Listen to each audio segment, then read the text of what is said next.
சர்வதேசத்திலே இவ்வாறு ஒரு போர் சூழல் தொடர்ந்து வரக்கூடிய நிலையிலே இப்போது அதிகம் பார்க்கப்படுகின்ற ஒரு விடயம், மிக முக்கியமான ஒரு சந்திப்பு இடம்பெறப் போகிறது. அது உங்களுக்கு தெரிந்திருந்த ஒரு விடயம். குறிப்பாக அமெரிக்க சீன ஜனாதிபதிகளுக்கு இடையிலே ஒரு சந்திப்பு இடம்பெறுவதாக இருந்தது. ஆனால் மத்திய கிழக்கிலே இடம்பெற்ற போர் சூழல் காரணமாக அது ஒத்திவைக்கப்பட்டிருந்தது. இந்த போர் சூழலிலே அமெரிக்காவுக்கு சீனாவினுடைய ஆதரவு கூடிய அளவிலே கிடைக்கவில்லை என்ற ஒரு குற்றச்சாட்டு சர்வதேச மத்தியிலே இருக்கிறது. அதனை சர்வதேச ஊடகங்கள் தெரிவித்திருக்கின்றன. இவ்வாறான பின்னணியில் தான் சீன மற்றும் அமெரிக்க ஜனாதிபதிகளுக்கு இடையிலான சந்திப்பு நடைபெறவுள்ளதாகவும் அதற்கான திகதி நிர்ணயிக்கப்பட்டிருப்பதாகவும் வெள்ளை மாளிகை கூறுகிறது. மத்திய கிழக்கு நெருக்கடியால் ஒத்திவைக்கப்பட்ட ஜனாதிபதி டொனால்டு டிரம்பின் சீன விஜயத்துக்கான புதிய திகதிகள் தீர்மானிக்கப்பட்டுள்ளன. மார்ச் 31ஆம் தேதி முதல் ஏப்ரல் 2ஆம் தேதி வரை நடைபெறவிருந்த விஜயத்துக்கு பதிலாக எதிர்வரும் மே மாதம் 14ஆம் தேதி மற்றும் 15ஆம் தேதிகளில் ஜனாதிபதி டொனால்டு டிரம்ப் சீனாவுக்கு விஜயம் மேற்கொள்வார் என வெள்ளை மாளிகை பேச்சாளர் கரோலின் லெவிட் தெரிவித்துள்ளார். மேலும் இந்த ஆண்டின் பிற்பகுதியில் சீன ஜனாதிபதி ஷி ஜின்பிங் அமெரிக்காவுக்கு விஜயம் மேற்கொள்ள உள்ளமையும் குறிப்பிடத்தக்கதாகும். ஹோர்மூஸ் நீரிணையின் நிலைமை. மத்திய கிழக்கு நெருக்கடியால் உலகளாவிய வர்த்தக கப்பல் போக்குவரத்துக்கு கடும் சவால்கள் ஏற்பட்டுள்ளதாக சர்வதேச கடல்சார் அமைப்பு தெரிவித்துள்ளது. ஹோர்மூஸ் நீரிணையை சூழவுள்ள பகுதியில் மாத்திரம் சுமார் 2000 கப்பல்கள் உள்ளதாக அதன் பொதுச் செயலாளர் அர்சேனியோ டொமிங்வே சுட்டிக்காட்டியுள்ளார். இந்த கப்பல்களில் உள்ள சுமார் 20,000 மாலுமிகள் கடும் மன அழுத்தம் மற்றும் சோர்வினால் பாதிக்கப்பட்டுள்ளதாகவும் அவர் குறிப்பிட்டுள்ளார். கப்பல் காப்பீட்டு நிறுவனங்கள் கப்பலின் நஷ்டங்கள் மற்றும் செலவுகளை ஏற்க மறுப்பதாகவும் சில நிறுவனங்கள் ஒப்பந்தங்களை ரத்து செய்துள்ளதுடன் கணிசமான பிரீமிய கட்டணங்களை வசூலிப்பதாகவும் சர்வதேச கடல்சார் அமைப்பு மேலும் தெரிவித்துள்ளது. ஐக்கிய நாடுகள் சபையின் எதிர்வினை.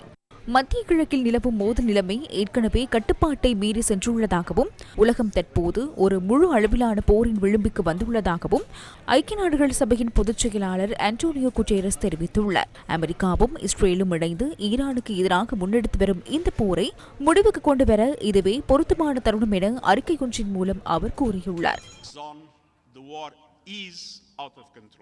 இதேவேளை பல நாட்டு தலைவர்கள் போரை நிறுத்துமாறு கோரிக்கை முன்வைத்துள்ளனர்.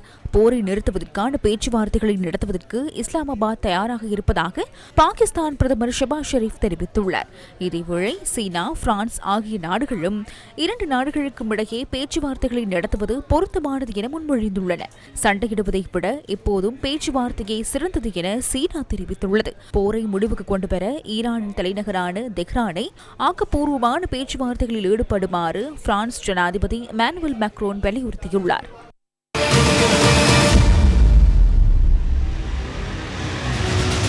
மசகு எண்ணெயின் விலை மீளவும் உயர்வடைந்து வருகின்றது.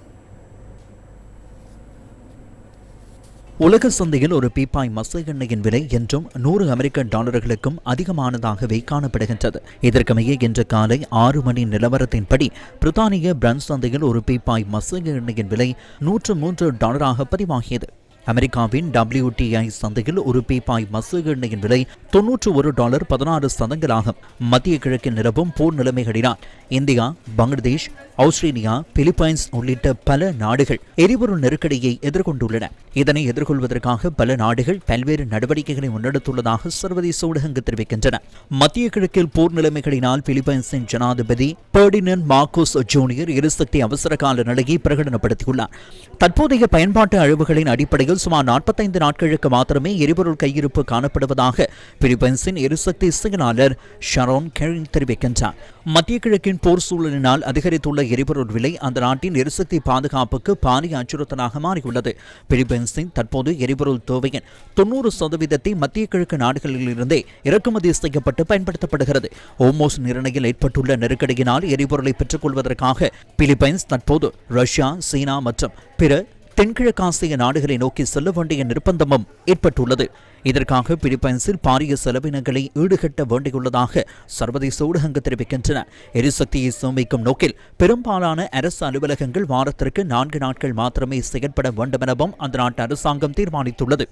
ஹோர்மூஸ் நீரிணை நெருக்கடியினால் இந்தியாவின் மசகு எண்ணெய் இறக்குமதியிலும் பாதிப்பு ஏற்பட்டுள்ளது.